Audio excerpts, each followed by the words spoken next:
Hello guys, मैं हूं सार्थक कपूर। ये है ए टू जेड मार्केटिंग सीरीज और आज का हमारा टॉपिक है e commerce marketing. So let's get started. E commerce marketing basically ये होती है जिसमें हम अलग अलग मार्केटिंग टेक्निक्स यूज़ करते हैं जिससे हमारा जो ई कॉमर्स स्टोर है हम उसकी फुटफॉल इंक्रीज कर सकें और ज़्यादा से ज़्यादा सेल कर सकें, जिससे फ्यूचर में हमें ज़्यादा से ज़्यादा प्रॉफिट हो। बट ये देखते हैं कि अगर आपको अपने कंपनी के लिए एक ई कॉमर्स स्टोर बनाना है तो आप स्टार्टिंग कैसे कर सकते हो। सपोज आपकी एकदम नई ब्रांड है, लोग आपको जानते नहीं है और आप चाहते हो कि आप डायरेक्टली कस्टमर को सेल करो। तो अगर आप अपने ई कॉमर्स स्टोर बना देंगे और अपनी एकदम प्रॉपर प्राइसिंग रखेंगे तो मे बी कस्टमर कहेगा यार सेम प्रोडक्ट मेरे को अमेजोन पे मिल रहा है या फ्लिपकार्ट पे मिल रहा है, मैं वहाँ से प्रोडक्ट खरीदता हूँ। तो आपको बेसिकली पहले तो अपने कस्टमर को एक रीज़न देना है आपकी वेबसाइट के ऊपर आने का और आप पे ट्रस्ट करने का, क्योंकि इंडिया के अंदर ये बहुत ज़्यादा होता है कि लोग ऐसी कोई नई वेबसाइट है उस पर ट्रस्ट नहीं करते। जो हमारी पहले से ही बड़ी बड़ी वेबसाइट्स बनी हुई हैं फ्लिपकार्ट और अमेजोन, उससे बहुत लोग ट्रस्ट करते हैं। बट अगर आपकी कोई ई कॉमर्स स्टोर है तो आपको मेन पहले तो चैलेंज सॉल्व करना है ट्रस्ट का, कि कोई बंदा आप पे ट्रस्ट क्यों करेगा। उसके बाद चलो ये सपोज करते हैं कि आपने एक ई कॉमर्स स्टोर खोल दिया। सबसे पहले तो आपको काम करना है ब्रांडिंग के ऊपर। लोगों के दिमाग में अपनी अवेयरनेस क्रिएट करनी है कि आप भी मार्केट में एग्जिस्ट करते हो और जो आप प्रोडक्ट बेच रहे हो वो बाकी कॉम्पिटिटर से प्रोडक्ट बहुत ज़्यादा अच्छा है। क्योंकि हम ऑफलाइन मार्केटिंग की बात करें उसमें तो होता है कि हमारे घर के पास कोई अगर बहुत अच्छी शॉप है तो हम वहाँ से जाके प्रोडक्ट खरीद लेंगे, हम किसी ऐसे दूसरी शॉप के पास नहीं जाएंगे जो हमारे घर से बहुत दूर है। पर अगर हम ऑनलाइन की बात करें तो बेसिकली पूरी दुनिया में जितने भी लोग वो प्रोडक्ट सेल कर रहे हैं सारे के सारे आपके कॉम्पिटिटर्स हैं। अगर अमेजोन पे कोई सेलर है तो वो आपका डायरेक्ट कॉम्पिटिटर होगा और लोग उस पर ज़्यादा ट्रस्ट करेंगे। तो आपकी अपनी ब्रांडिंग इस टाइप से करनी है कि लोग आप पे ट्रस्ट करें। इसके लिए आप क्या कर सकते हैं, आप अलग अलग सोशल मीडिया प्लेटफॉर्म्स पे पहले अपना अकाउंट क्रिएट कीजिए और लोगों को पहले तो अपने प्रोडक्ट के बारे में अवेयर कराइए कि हमारा ऐसा प्रोडक्ट एग्जिस्ट करता है और हमारे ये बेनिफिट्स है। आप स्टार्टिंग में अलग अलग टाइप की लीड मैग्नेट्स का यूज़ कर सकते हैं लोग अपनी वेबसाइट के ऊपर लाने के लिए। लीड मैग्नेट्स होती हैं अगर आपने कंज्यूमर को कोई फ्री में ऐसा बहुत ज़्यादा वैल्यूएबल कंटेंट दे रही है जिस कंटेंट को लेने के लिए वो आपकी वेबसाइट के ऊपर आ रहा है। जैसे जो हमारी लास्ट वीडियो है जिसमें हमने ड्रिप मार्केटिंग के बारे में पढ़ा था, उसमें हमने लीड मैग्नेट लिया था कि अगर आपको कोई वेट लॉस कंपनी है उसके लिए आप क्या लीड मैग्नेट दे सकते हैं। तो वही सेम एग्जांपल हम यहाँ पे लेके चलते हैं कि सपोज आपकी कोई वेट लॉस कंपनी है तो आप उनको कुछ ऐसा ब्रोशर दे रहे हैं जिसमें ये लिखा हुआ है कौन से प्रोडक्ट्स हैं जिनको खाने से बंदे का वेट कम होगा, कौन से ऐसे फ्रूट्स और वेजिटेबल्स हैं जिसको खाने से बंदे का वेट कम हो सकता है। तो इसमें कोई बंदा ये सोचेगा कि यार ठीक है, अगर मैं इस वेबसाइट के ऊपर जाता हूँ तो मेरे को ये होगा फ्री में ऐसा कंटेंट मिल रहा है, शायद वो कंटेंट मेरे काम का हो। तो उसके लिए आप उसकी ईमेल आईडी ले सकते हैं, अलग उसका कॉन्टैक्ट नंबर ले सकते हैं जिससे वो कस्टमर को आप बाद में कॉन्टैक्ट कर पाओ। बेसिकली ये सजेस्टेड होता है कि आप उसकी ईमेल आईडी लें, क्योंकि ईमेल आईडी देने में लोग ज़्यादा कंफर्टेबल होते हैं रादर देन किसी को अपना फ़ोन नंबर देने में। तो सपोज ऐसा किया कि आपने उस बंदे की ईमेल आईडी ले ली। अब आपको क्या करना है, पहले तो जो लीड आपके पास आई है उस लीड को आपको नर्चर करना है। अपनी ब्रांड के बारे में धीरे धीरे उस बंदे को आपको चीज़ें बतानी है। पहले तो आप उसको बहुत ज़्यादा वैल्यूएबल कंटेंट प्रोवाइड करेंगे और आपकी इंडस्ट्री का ओवरव्यू देंगे। देन धीरे धीरे करके अपनी ब्रांड के बारे में बताना शुरू करेंगे, क्योंकि बेसिकली तो हमारा टारगेट यही है कि लोग आए और हमारे ई कॉमर्स स्टोर से सामान खरीदें। तो हम धीरे धीरे करके अपनी ब्रांड के बारे में उन लोगों को बताएंगे। जैसे सपोज आप ये कर सकते हैं कि अगर आपका कोई नया ई कॉमर्स स्टोर है तो स्टार्टिंग में आप लॉस में अपना प्रोडक्ट बेच सकते हैं। जो आपके दूसरे कॉम्पिटिटर्स हैं आप उनसे बहुत कम प्राइस में अगर अपना प्रोडक्ट बेचेंगे तो लोग कहेंगे ठीक है यार एक बार ट्राई कर लेते हैं, हमारे यहाँ पे बहुत पैसे की बचत हो रही है।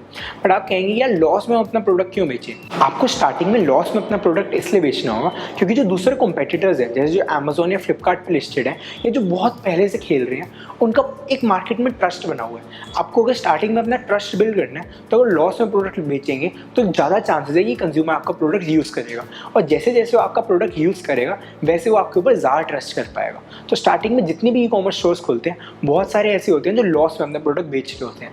बट अगर ऐसा है कि आपकी जो कंपनी है वो इंडिया में नहीं लिस्टेड हो, कहीं बाहर लिस्टेड है, तो हमारे इंडिया के जो FDI नॉर्म्स है उसके हिसाब से आप लॉस में अपना कोई भी प्रोडक्ट नहीं बेच सकते। आपको स्टार्टिंग से अपना प्रोडक्ट प्रॉफिटेबल करके बेचना होगा। आपको हमेशा उस प्रोडक्ट पे प्रॉफिट होना चाहिए। ये हमारे ऐसे इंडिया के FDI नॉर्म्स बने हुए हैं।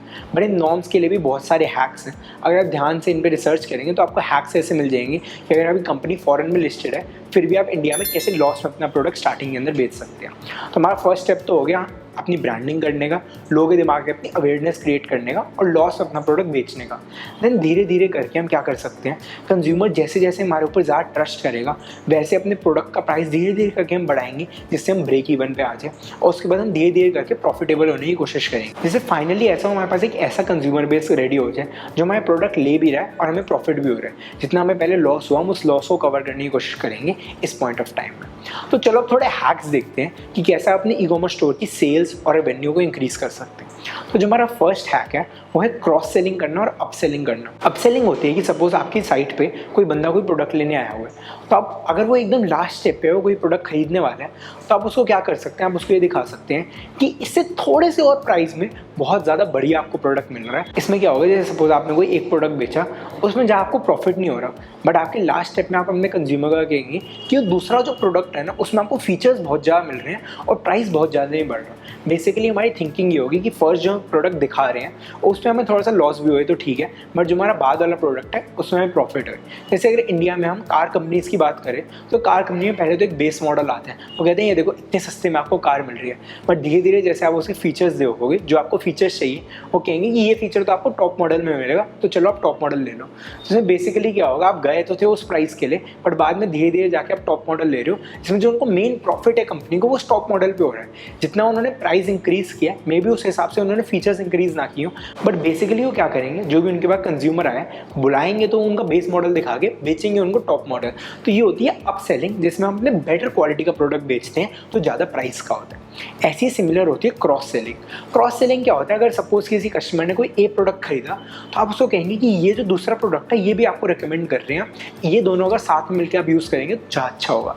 जैसे अगर आप कभी जाओ, आप कोई लैपटॉप खरीदने जाते हो, तो वहाँ पे लैपटॉप के साइड में आपको देखता है कि चलो आप इसके लिए माउस भी ले लो, इसके लिए आप कीबोर्ड भी ले लो, इसके लिए आप लैपटॉप का कवर भी ले लो, ये भी ले लो, ये भी ले लो। बेसिकली क्या हो रहा है, उस प्रोडक्ट से रिलेटेड बाकी जितने भी प्रोडक्ट है वो कंपनी आपको बाकी प्रोडक्ट्स भी सेल करा रही है। इसमें क्या होगा, जो आपका मेन प्रोडक्ट था, जो आपने पहले बेच रहे थे, उस प्रोडक्ट में आप लॉस झेल रहे हो, बट आपके बाकी जो रिलेटेड प्रोडक्ट्स हैं आप उनमें इतना प्रॉफिट कर रहे हो कि आप ओवरऑल प्रॉफिटेबल बन जाते हो। तो ये हमारी फर्स्ट स्ट्रैटेजी थी, अपसेलिंग को यूज़ करना और क्रॉस सेलिंग को यूज़ करना। हमारी जो सेकेंड स्ट्रैटेजी है वो हर ब्रांड को यूज़ करनी चाहिए, बहुत ज़्यादा इंपॉर्टेंट है, कि जो हमारे अलग अलग सोशल मीडिया प्लेटफॉर्म्स है उन पर अपना अकाउंट खोलना और उस पर रेगुलर कंटेंट पोस्ट करते रहना। जैसे सपोज अगर ऐसा है कि आपका कोई इंस्टाग्राम प्लेटफॉर्म है, आप उसमें बार बार अपना कोई कंटेंट पोस्ट करे जा रहे हो, तो कोई कंज्यूमर अगर आपका कंटेंट देखता है उसको याद रहता है कि ठीक है यार, ऐसी भी कोई साइट थी जिसको मैं फॉलो करता था। तो इसमें ये होगा कि कंज्यूमर को आपके ब्रांड के बारे में याद रहेगा और बहुत टाइम तक आपके ब्रांड से दूर नहीं रहेगा। अगर ऐसा हुआ कोई कंज्यूमर ने एक बार आपके ब्रांड से कोई प्रोडक्ट खरीद लिया, पर आपका कोई सोशल मीडिया पे प्रेजेंस नहीं है, कुछ भी नहीं, तो उसके बाद आपके बहुत ज़्यादा ऐसे वेन्यूज़ नहीं है जो आप अपने कंज्यूमर को याद दिला सको कि हाँ भाई मैं भी एग्जिस्ट करता था, एक बार तुमने प्रोडक्ट लिया था, याद है। आपको अपने कंज्यूमर को याद दिलाते रहना होगा, क्योंकि आप एकदम नई साइट हो, तो लोगों को इतना याद नहीं रहने वाला कि आप कोई कौन थे। अमेज़ॉन का लोगों को याद रहेगा, ठीक है भाई अमेज़ॉन से हम बार बार प्रोडक्ट खरीदते हैं, बट आपकी साइट का अगर आपको उनको याद दिलाना है तो इंस्टाग्राम जैसे प्लेटफॉर्म्स बहुत ज़्यादा हेल्प कर सकते हैं। और जिस टाइप से इंस्टाग्राम में ग्रोथ हो रही है, इतने सारे लोग रील्स बना के फेमस हो रहे हैं, वैसे आपने प्रोडक्ट से रिलेटेड रील्स बना सकते हो, प्रोडक्ट से रिलेटेड बहुत बढ़िया बढ़िया पिक्चर्स खींच के डाल सकते हो। जो दूसरे कंज्यूमर्स हैं जिन्होंने आज तक आपके ब्रांड के बारे में पता नहीं था, मे बी ऑर्गेनिकली वहाँ से भी आपको नई ऑडियंस आ जाए। और इसके अलावा आप क्या कर सकते हैं, आप फेसबुक जैसे प्लेटफॉर्म्स पे अपना स्टोर क्रिएट कर सकते हैं। फेसबुक ने एक नई फीचर ऐड की है जिसमें आप फेसबुक के अंदर एक proper e commerce store create कर सकते हैं। तो वहाँ पे अगर आप स्टोर क्रिएट करेंगे तो मे बी वहाँ से आपको एक नई टाइप की ऑडियंस मिल जाए जो आपकी वेबसाइट पे नहीं आ रही थी बट फेसबुक पे आपको दिख रही है। बट अगर आपको ऐसे सोशल मीडिया प्लेटफॉर्म से फेमस होना है तो जो हमारी अगली टेक्निक है वो आपकी बहुत ज़्यादा हेल्प कर सकती है। हमारी अगली टेक्निक है यूज़र जनरेटेड कंटेंट का यूज़ करना। मतलब आपके जो कस्टमर्स हैं आप उन्हीं से कंटेंट बनवा रहे हो। हमारी पहले भी एक वीडियो है यूज़र जनरेटेड कंटेंट के बारे में, जाके उसको देखो, आपको ज़्यादा अच्छे से समझ में आएगा कि मैं क्या कह रहा हूँ। यूज़र जनरेटेड कंटेंट में अपने कस्टमर्स को कह रहे हैं कि आप हमारे प्रोडक्ट का रिव्यू दे दो, या इस प्रोडक्ट ने कैसे आपकी लाइफ को अफेक्ट किया, आप उसकी कोई वीडियो बना दो, कोई फोटो खींच के हमें दे दो, जिससे हम अपने सोशल मीडिया प्लेटफॉर्म पे डाल सकें। तो आप बेसिकली क्या कर रहे हो, आप अपने कस्टमर से फोटोज़ मंगवा रहे हो, उसको अपने प्लेटफॉर्म के अंदर डाल रहे हो। इससे क्या होगा, जिस कस्टमर ने आपको अपनी फोटो भेजी वो भी उसको प्रमोट करेगा, आप भी प्रमोट कर रहे हो, और दूसरे लोग हैं वो आपको ज़्यादा ट्रस्ट करेंगे और आप ज़्यादा बढ़िया मार्केट को रीच कर पाओगे। तो ये एक हमारा अगला टाइप था यूज़र जनरेटेड कंटेंट को यूज़ करना। अगला जो हमारी स्ट्रैटेजी है वो ये है कि जहाँ अपनी वेबसाइट बनवा रहे हैं, हमें अपनी वेबसाइट ऐसे बनानी है कि वो बहुत ज़्यादा सिंपल होनी चाहिए येट ब्यूटीफुल होनी चाहिए। मतलब ऐसा नहीं होना चाहिए कि आपकी वेबसाइट में बहुत सारे ऐसे प्रोडक्ट्स एक ही जगह साथ लिखे हुए हैं, उनकी कोई अच्छी सी फोटोज़ नहीं है, या जिस टाइप से वो अरेंज है वो अच्छे नहीं लग रहे। आपको अपने अलग अलग प्रोडक्ट्स के लिए अलग अलग सेगमेंट्स क्रिएट करने हैं और बढ़िया तरीके से अपने प्रोडक्ट्स की पोजीशनिंग करनी है अपनी वेबसाइट के ऊपर। अगर ये एक प्रोडक्ट है उसकी सारी इन्फॉर्मेशन उसके पेज पे मिलनी चाहिए और उस प्रोडक्ट के आसपास के वो सिमिलर प्रोडक्ट्स और ढंग से उन लोगों को दिखने चाहिए। ऐसा नहीं होना चाहिए कि एक ही पेज पे हमने कुछ खिचड़ी बना रखी है, लोगों को समझ में नहीं आ रहा कि मैं बाय कैसे करूँ, ये कैसे करूँ, वो कैसे करूँ। और आपको ये भी देखना है कि आपकी वेबसाइट के ऊपर आपको ये ट्रैक करना है कि कौन सा ऐसा पेज है जिसके ऊपर अगर आपका कंज्यूमर आता है तो वहाँ से वो लीव कर रहा है। अगर सपोज ऐसा है कि आपने ये देखा कि पेमेंट पेज पे जो आपका कंज्यूमर आ रहा है वहाँ से वो लीव कर रहा है। तो आपको ये देखना है कि पेमेंट पेज पर हमारी ऐसी क्या प्रॉब्लम है जिसकी वजह से कंज्यूमर लीव करे जा रहे हैं। मे बी उसमें आपका कोई बग हो सकता है, या आपने पेमेंट किया, आपने अपने पेज को ऐसा गंदा सा बनाया है कंज्यूमर को समझ में नहीं आ रहा मैं पे कैसे करूँ। इसमें हमें और एक चीज़ ध्यान रखनी है कि स्टार्टिंग में जो हमें वेबसाइट है उसमें हम ट्राई करें कैश ऑन डिलीवरी का ऑप्शन कंज्यूमर्स को ज़रूर मिले, क्योंकि अगर ऐसा है कि वहाँ पर कैश ऑन डिलीवरी का लोगों को ऑप्शन नहीं मिल रहा तो लोगों को लगेगा यार ये फ्रॉडुलेंट वेबसाइट ना हो, ये हमारे पैसे लेके ना भाग जाए।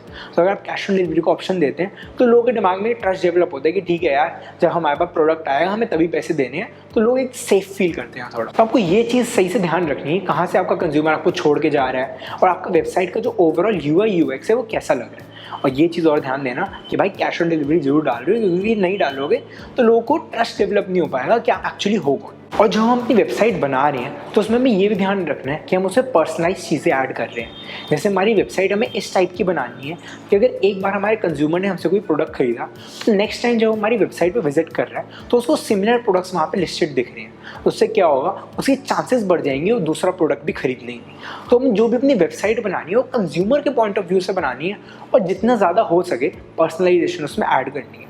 अगर हम लोगों को ईमेल भी भेज रहे हैं तो ईमेल में हम ऐसे लिख सकते हैं हाय डैश जो भी कस्टमर का नाम है। तो इसमें क्या होगा, एक पर्सनलाइजेशन की फील आ जाती है और लोगों को लगता है कि ये जो भी हमें ईमेल आया है ये हमें डायरेक्टली टारगेटेड था। या जो हमारी वेबसाइट है वहाँ पे आप कुछ ऐसे पर्सनलाइज एलिमेंट ऐड कर सकते हैं जिसमें कंज्यूमर अगर उसको देखे तो उसको देख के बहुत ज़्यादा अच्छा लगे। इसमें हमारी जो अगली स्ट्रैटेजी है वो ये है कि हमें अपने कंज्यूमर्स के साथ ज़्यादा से ज़्यादा रीटारगेटिंग करनी है।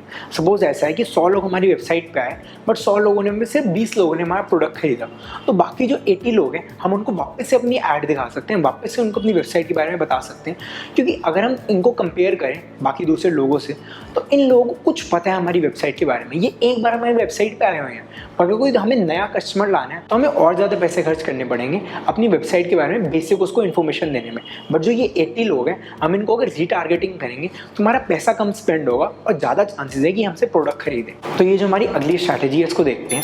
जैसे कोई कंज्यूमर है आपकी वेबसाइट के ऊपर आया, उसने 5-6 प्रोडक्ट्स अपनी कार्ट के अंदर ऐड किए बट एक्चुअली वो प्रोडक्ट्स बाद में बाय नहीं करे, वो कार्ड के अंदर ऐड करके वो बंदा चला गया। तो आप ऐसे कर सकते हैं, उसको ऑटोमेटेड आप मेल्स भेज रहे हैं कि भैया आपने ये ऐसे कुछ कार्ट के अंदर ऐड किए थे, आप भूल गए लेना, या आपका जो हमारा प्रोडक्ट है ये आपकी वेट कर रहा है कि आप उसको कब परचेज करेंगे। या उसको बहुत कोई इंटरेस्टिंग मेल भेज सकते हैं कि बंदे को याद आ जाए यार अच्छा हाँ वो कार्ट से मेरे को प्रोडक्ट लेना था, मैंने ऐड कर दिया था बट परचेज नहीं किया था।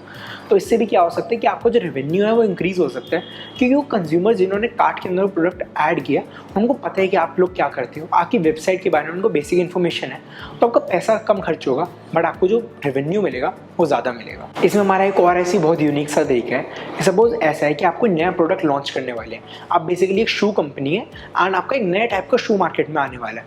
तो आप उसके लिए क्या कर सकते हैं, जब तक उसकी प्रोडक्शन भी स्टार्ट नहीं होती उससे पहले ही आप कोई एक सैम्पल प्रोडक्ट बनाएं, उसकी बहुत बढ़िया बढ़िया फोटो खींचे और अपने ई-कॉमर्स स्टोर के ऊपर डाल दें और वहाँ पे लिखे कि अभी तो ये प्रोडक्ट आउट ऑफ स्टॉक है बट थोड़े टाइम बाद ये हमारे पास आ जाएगा। तो आप अभी इसको विश लिस्ट के अंदर ऐड कर सकते हैं या आप अपने आप को उस कैटेगरी के अंदर ऐड कर सकते हैं कि हम आपको बता दें कि ये प्रोडक्ट कब आने वाला है। तो इससे क्या होगा, अगर आपका कोई नया प्रोडक्ट आने वाला है उससे पहले ही आपको पता चल जाएगा कि उस प्रोडक्ट से रिलेटेड मार्केट में कितनी डिमांड है, आपको कितनी यूनिट्स उस प्रोडक्ट की बनानी चाहिए। आपको बहुत एक बढ़िया आइडिया लग जाएगा कि जो हमारा नया डिज़ाइन है या जो नए टाइप का प्रोडक्ट है ये चलेगा कि नहीं चलेगा।